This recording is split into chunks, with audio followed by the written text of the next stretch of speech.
You now see my slide. Yes po, Doc. Okay, so thank you for that. So this is introductory lecture. So these are the objectives for today's discussion. So first is to understand some concepts. First is the word public health. So this is very much in. This is the word that is somehow very, very important for this season because of the pandemic. So what is public health? Okay, this is the work mainly of the Department of Health as far as the Philippines is concerned. Public health is the science and art of preventing disease, prolonging life, and promoting health. Okay, preventing disease, prolonging life, promoting health. All right. So how? Through organized efforts and informed choices. Okay, of whom? Society, organization, public and private communities, and that of the individual. Okay. We as clinicians, our interaction is mostly only the individual. But in PrevMed, in CFM, we will make you realize that the individual cannot be separated from their families and from the community where they belong. Anything that happens in the community and with their families would affect definitely the health of your index patient. So you have to understand your context, the context of your individual patients as far as public health is concerned. Now, what are the three core public health functions? There are three actually: assessment, policy development, and assurance. And for each of these functions, there are essential public health services that should be done in order to achieve the objectives of public health. So the first function is assessment. So when you talk assessment, you gather data to diagnose, right? So sabi dito, diagnose and investigate health problems and health hazards in the community. This is what we refer to as CDX or community diagnosis. Okay? Once you have done that, you should be able to monitor the health status to identify community health problems. So we should come up with the 10 uh, morbidity and mortality and monitor its progress, whether our health programs are effective or not. No? So kaya dito diagnose, monitor, evaluate. Okay? So the data that we can gather from the assessment would also be a good uh, basis for coming up with development of policies and plans that support the individual and community health efforts. It would also be a basis for enforcing laws and regulations and to do further research regarding public health. Okay? And lastly, assurance. So, not only that you should be able to identify and plan and implement, you should be able to link people to needed personal health services.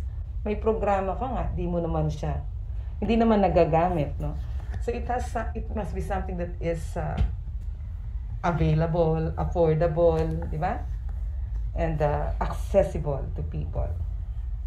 You need competent personal health care workforce. So what is going on now in this pandemic? There is a surge, right? There are more patients now than healthcare providers because the healthcare providers themselves or ourselves are also sick. Okay, so how can we now manage this pandemic when everyone is getting sick? So we need assurance that we need to inform, educate, and empower people about health issues. The government cannot do it alone, as what we have discussed in solidarity and social responsibility. It must be a community partnership among stakeholders. Government cannot do it alone. We need to mobilize community partnership to identify and solve health problems. So this is the summary of the public health functions and the corresponding services under each function. A total of 10. Alright? If you bring this now to the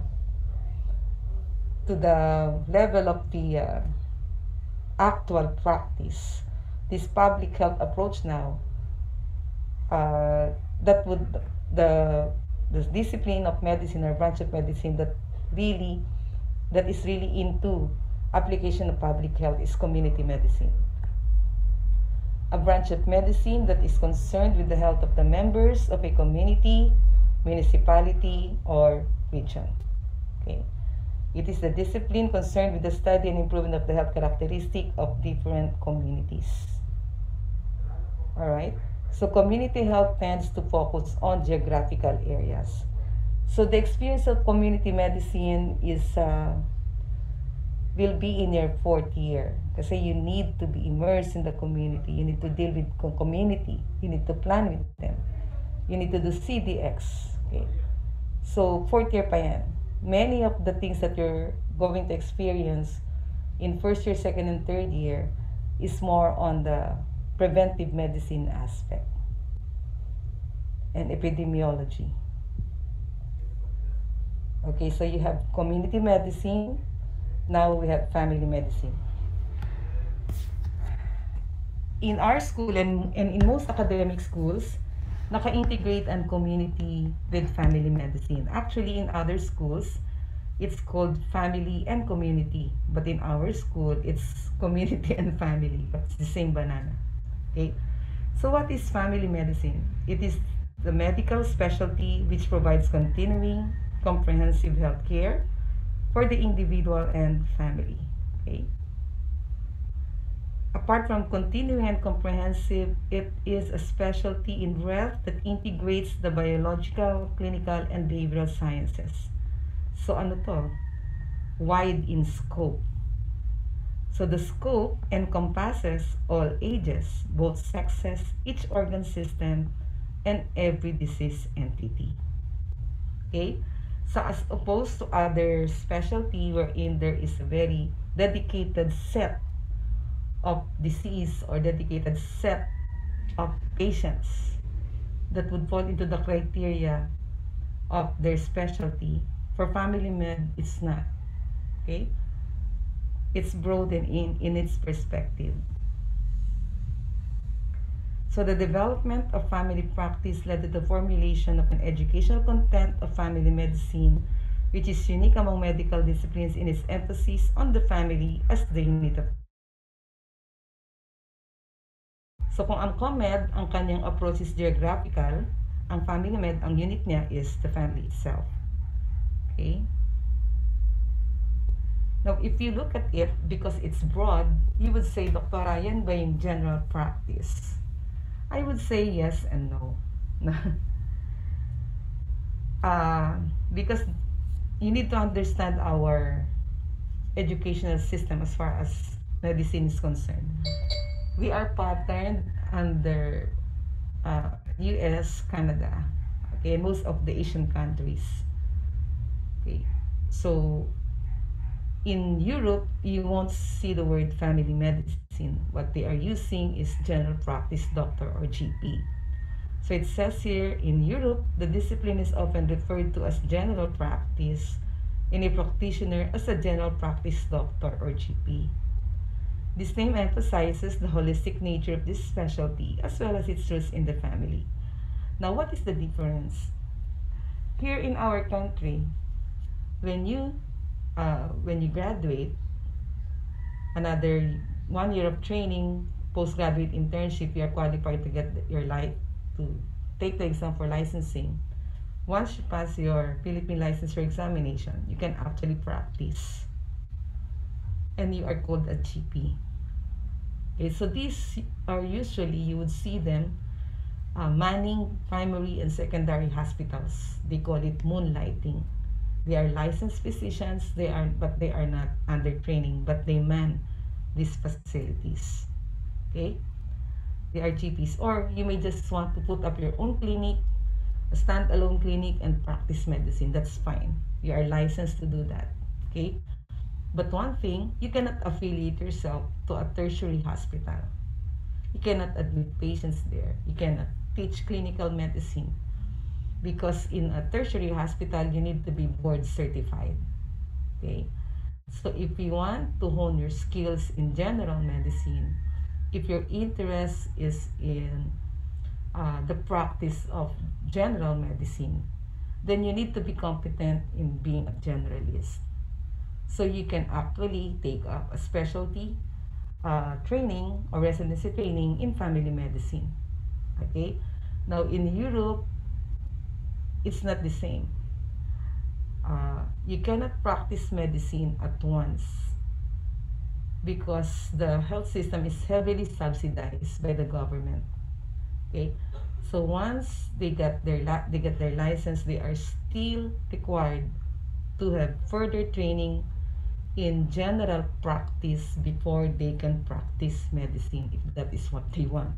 No, otherwise you either go to subspecialty. Wala silang general internal medicine. Their general medicine is general practice, but they are required to have a training in general practice before they can practice. Unlike here in the Philippines, you can practice anytime you get your license. Alright? So if I ask, am I a GP? Yes, because of the scope of my practice, I'm a general practitioner. But I am more than that because I trained to become a good one. Okay, I am board certified. So I would rather call myself a family medicine specialist because that's what my training is. Alright? Now, family medicine is a division of primary care that provides continuing again and comprehensive health care for the individual and family across all ages, genders, disease, and all parts of the body. Paulit-ulit yan. But the important thing here now is the word primary care. This is very important to understand this because this is the backbone of the universal health care system. By the time you graduate, fully in place na ang UHC. So you need to understand this. What is your role in primary care? So what is primary care? It is the type of care provided by physicians specifically trained for and skilled in, again, paulitin na, comprehensive, first contact, and continuing care for persons. Okay? With any undiagnosed signs and symptoms or health concerns. We call it the undifferentiated patient. Not limited by problem of origin, biological, behavioral, social, organ system, or diagnosis. So if you look at primary care, the scope is broad. Okay? Pretty much the same with FM. But FM is a specialty, primary care is a type of care. So its primary care includes the broad spectrum of health promotion, disease prevention, health maintenance, counseling, patient education, diagnosis and treatment of acute and chronic illnesses in a variety of healthcare setting. So again, integrated, accessible healthcare services by clinicians who are accountable for addressing a large majority of personal healthcare needs, developing sustained partnership with patients, and practicing in the context of family and community. Okay. So since that is the definition of primary care, okay, broad in scope, very idealistic, no? First contact, continuing, comprehensive, sustained relationship, no? It is referred to now as the backbone of the healthcare system. And this is, in summary, the characteristic of primary care. It provides first contact care, serving as a point of entry for the patient into the healthcare system. Primary, first contact care. So the first person, the first doctor who would see the patient, especially the undifferentiated case, is rendering primary care. And a doctor providing that service can be called as primary care provider. Okay? So where can you probably deliver this first contact care? Saan yun nakikita itong ina-apply? Can I hear from you? So when you talk of first contact, saan yan basically?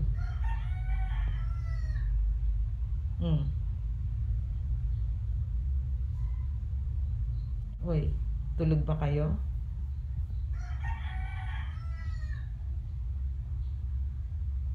Abdul Wahid, Mara Ayesha. Where do you get this first contact care if you're a patient? Or where can you give this first contact care if you're a doctor? Doc, ito po ba yung first meeting po with the patient? Not necessarily first meeting, but where is it? Where will you meet this patient? Where is this first Sa, meeting that takes place? sa ano po, sa clinic or sa emergency room po or sa OPD? Okay. Commonly yan, saan tayo unang pupunta? Sa OPD o kaya sa ER. Diba? First contact yun, undifferentiated ka pa lang. You do not know what your problem is all about. Okay? First contact. Yes, that's true. Now, if you're out of the hospital, where else can you get this first contact care from your doctor? Doc, sa health centers po. Tama, health center. And the doctor there is the municipal health officer. Where else?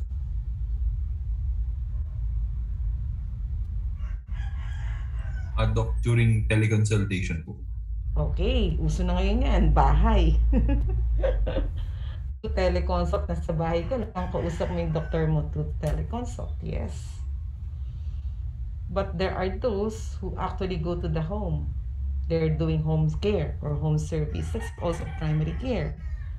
Especially in the light of pandemic, may mga nagpapa-home service if they cannot do teleconsult. Okay. Ano pa? Saan pa? Saan yung nakikita yung mga pasyente pumupunta?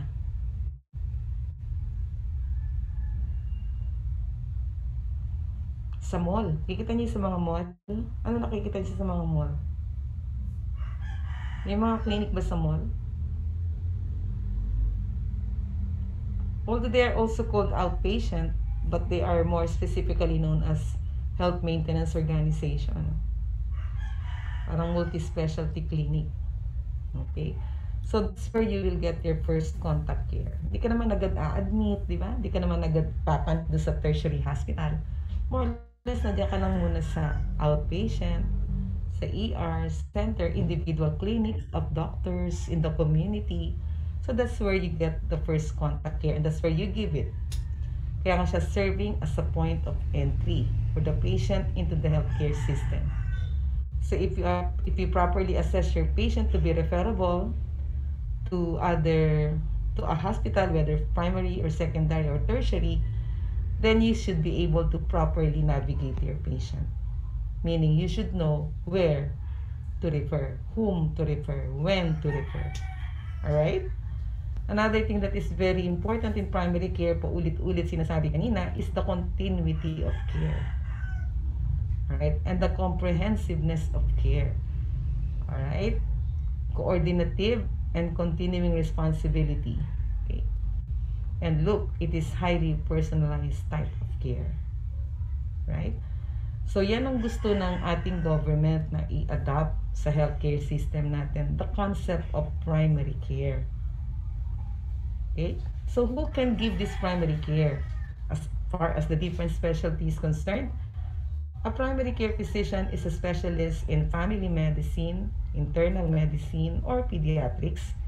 This is general medicine, general pediatrics, who provides definitive care to the undifferentiated patient at the point of first contact and takes continuing responsibility for providing the patient's comprehensive care. See? So, hindi ka basta magpa-practice ng primary care. Ang primary care physician pala is a specialist in family medicine, internal medicine, or pediatrics. Now, ang advantage lang ng FM kasi, kami, irrespective of age and sex, di ba? So, pwede kaming mag-OB, pwede kaming tumingin ng buntis, pwede kaming tumingin ng bata, pwede kaming tumingin ng matanda, pwede kaming mag-minor surgery, depending on your training. Kasi that's how we are trained. We do all those things at the primary and secondary level. Okay? So, internal medicine, pwede rin nilang gawin yan. Kaya lang limited sila sa adult because as far as the specialty is concerned, the training is on adult, whereas pediatrics, the training is on pediatric age group. So, they cannot do they cannot do adult medicine. Yun lang yung advantage ng FM.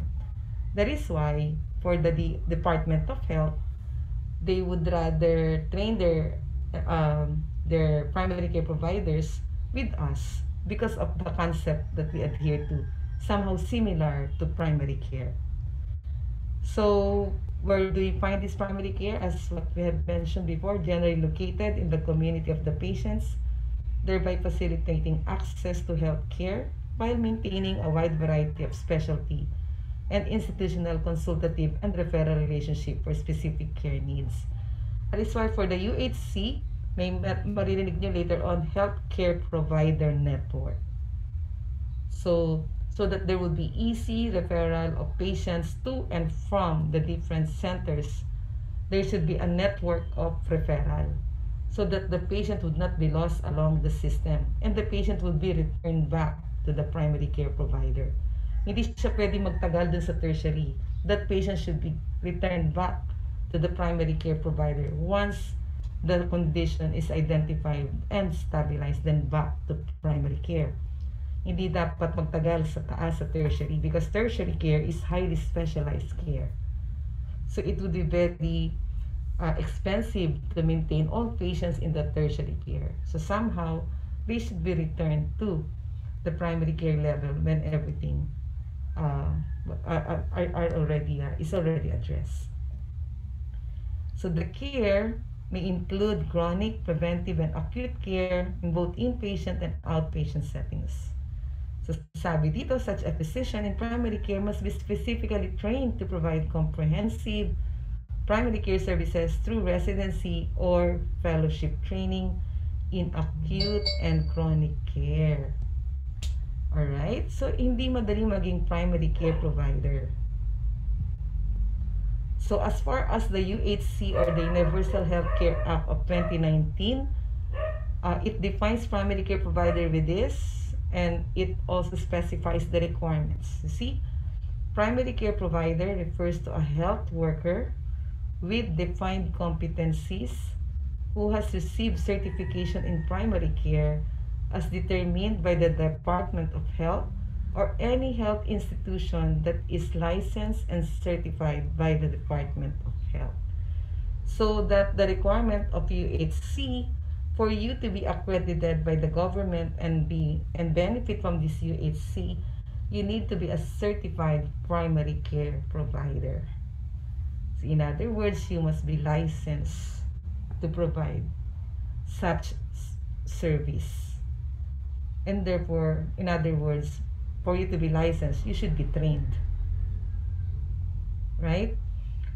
So as far as the Department of Health is concerned, they started training their primary care providers in the person of the TTTBs, the doctors to the barrio, and the municipal health officers. Okay, so they started training them on primary care and certifying them to be primary care providers. So the specialty that was has partnered with the DOH in providing this training for MHOs and DTTB to be primary care providers is the specialty of family medicine. Okay, we have this program, we call it practice-based residency training program, because it's a reality that these doctors are busy with their communities.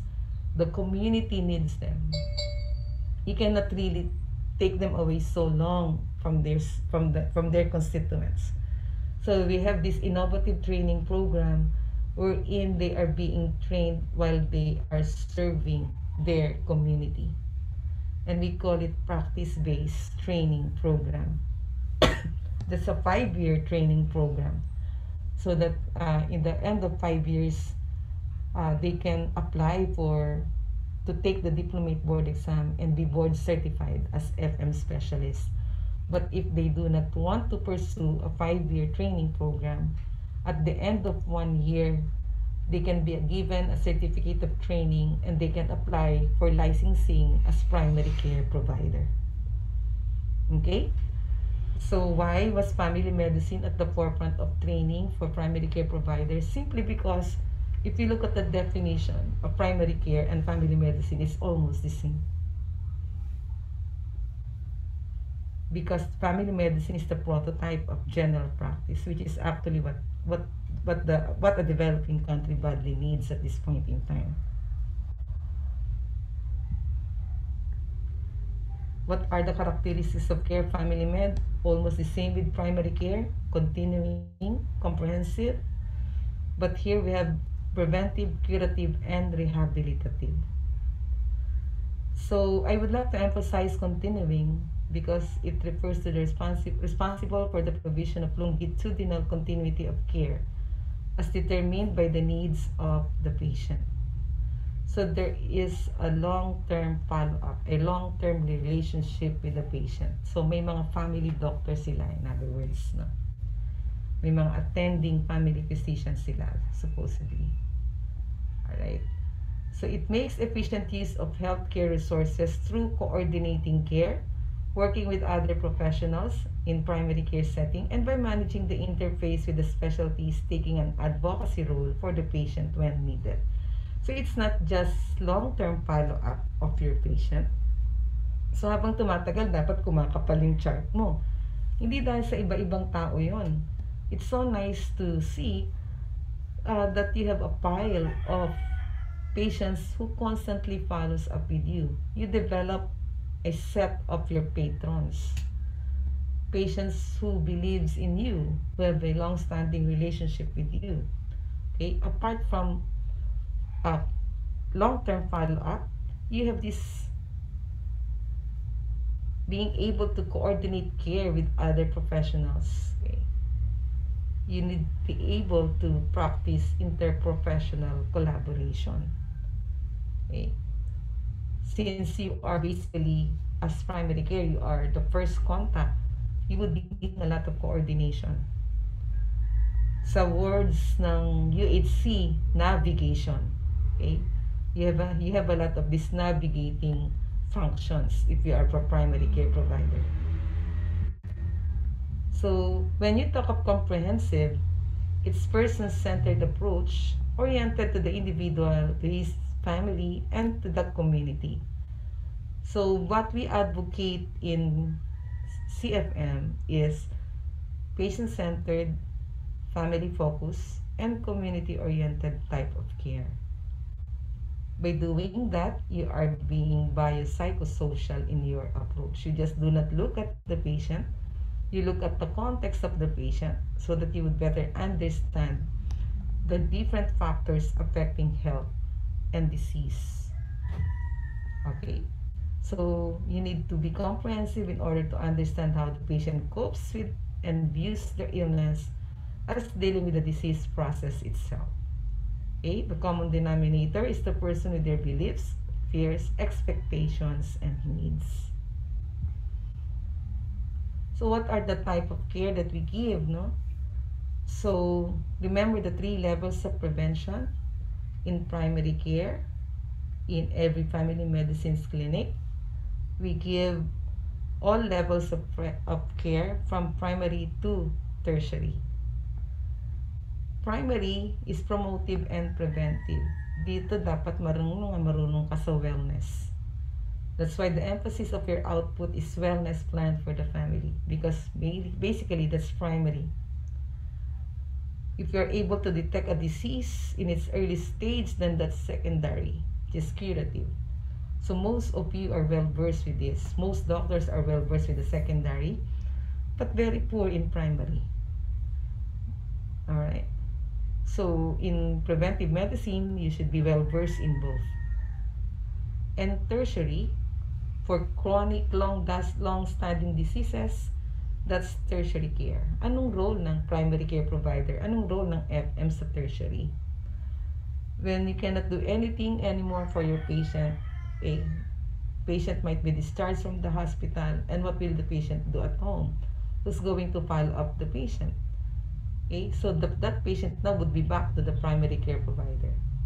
So the subspecialty of family medicine that takes care of the chronically and terminally ill, that is the hospice and palliative care.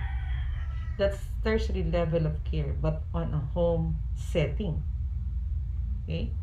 That's tertiary na. So meron kang role, di ba? Walang gusto masyadong mag-hospice and palliative kasi very depressing because you're dealing with chronically and terminally ill patients. But even dying patients deserves quality care. So there's a special training for that if you want that kind of service. Okay?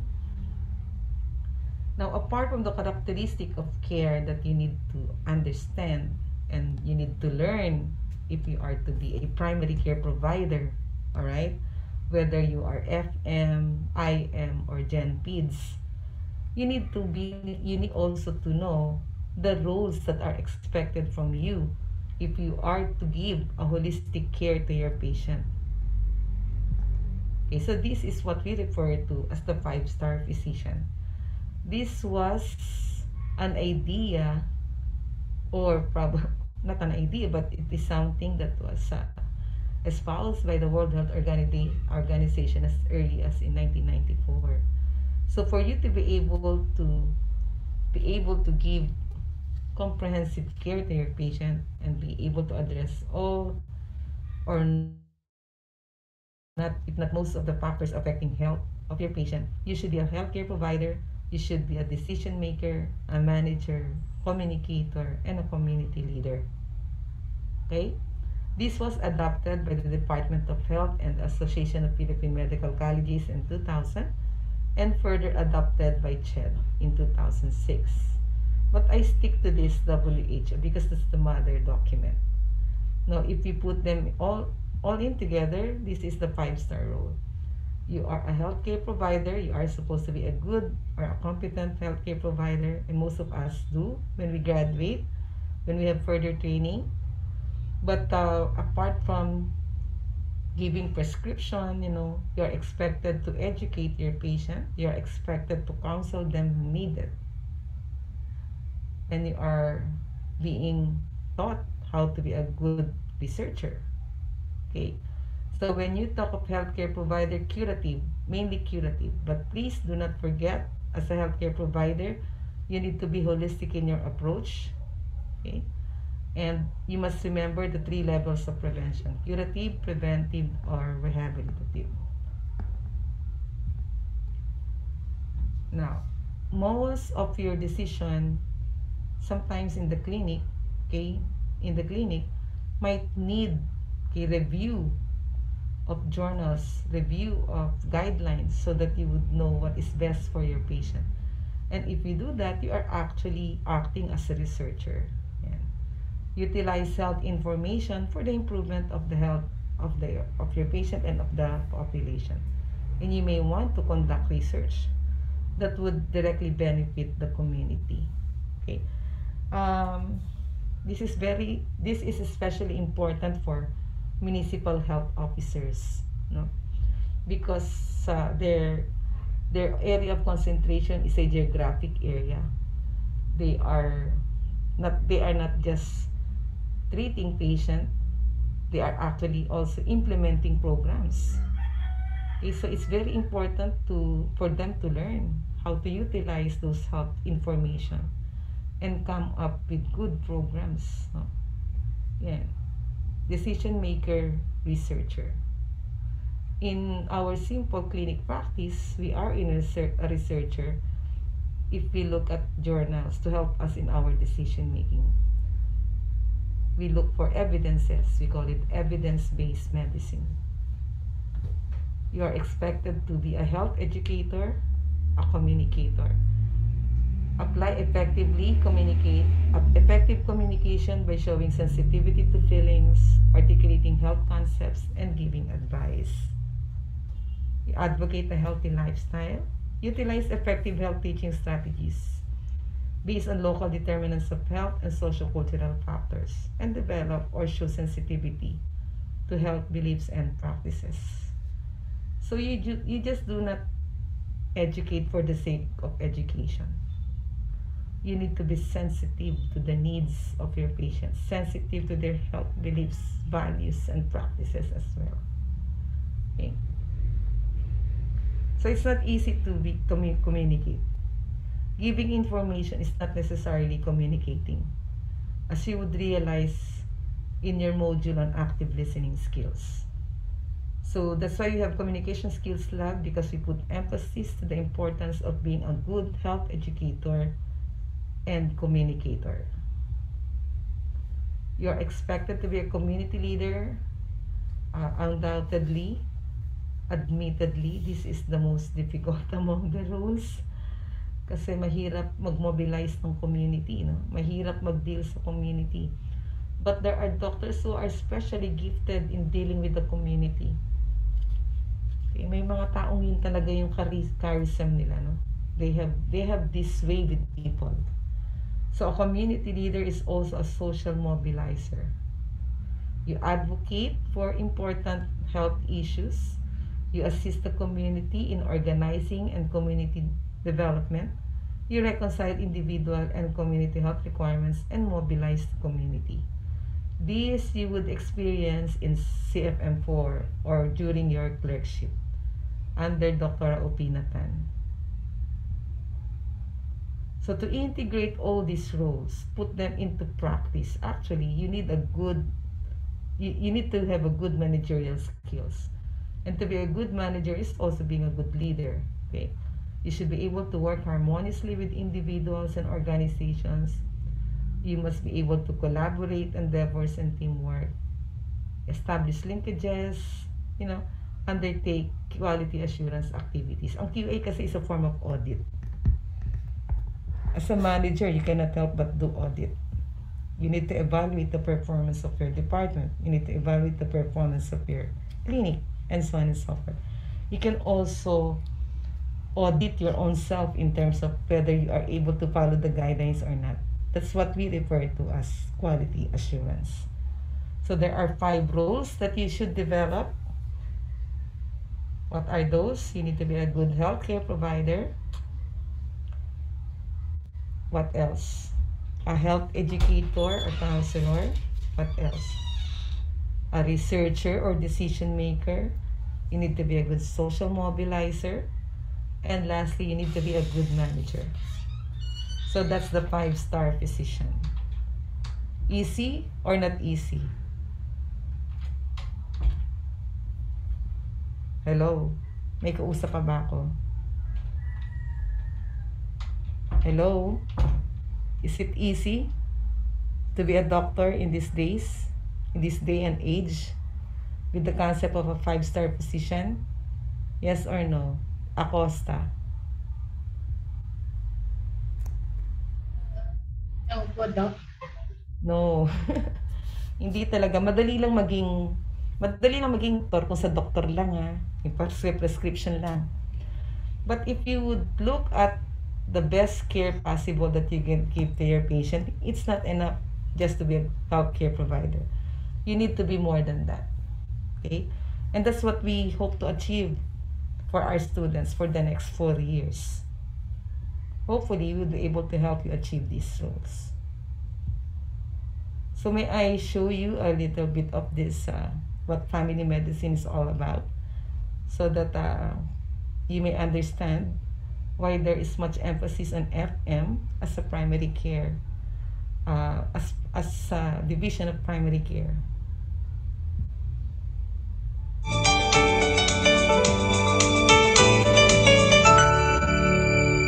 Family physicians have been the primary provider of healthcare for generations of Americans. The classic image of a black bag and house visit is now updated to include electronic notepads and online scheduling. And as family physicians move into the next generation of medicine, they continue to be the only doctors that specialize in all of you. Family physicians provide ongoing, comprehensive health care for everyone. Just as your family is made up of unique individuals at all stages of their lives, your family doctor is trained to diagnose and treat all ages, both sexes, and a full range of conditions that your family may experience. We know you, and we know your family's health history.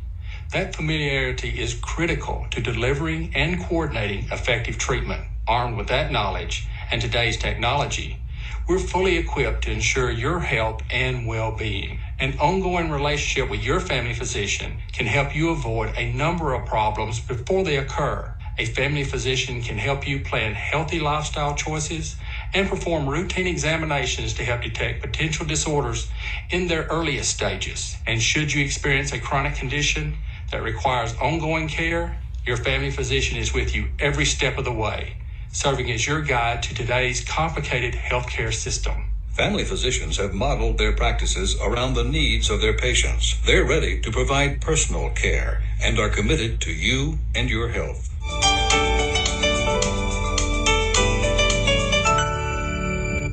So that is briefly what we do as family physicians. So the prototype of general practice, the prototype, the better prototype for primary care provider.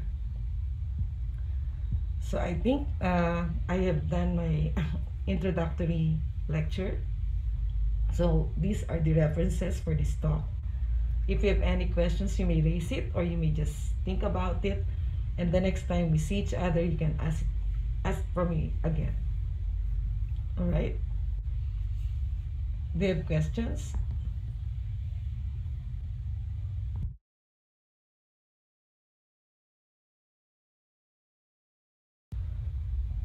Do you have any questions? No po, Doc. None po, Doc. So if there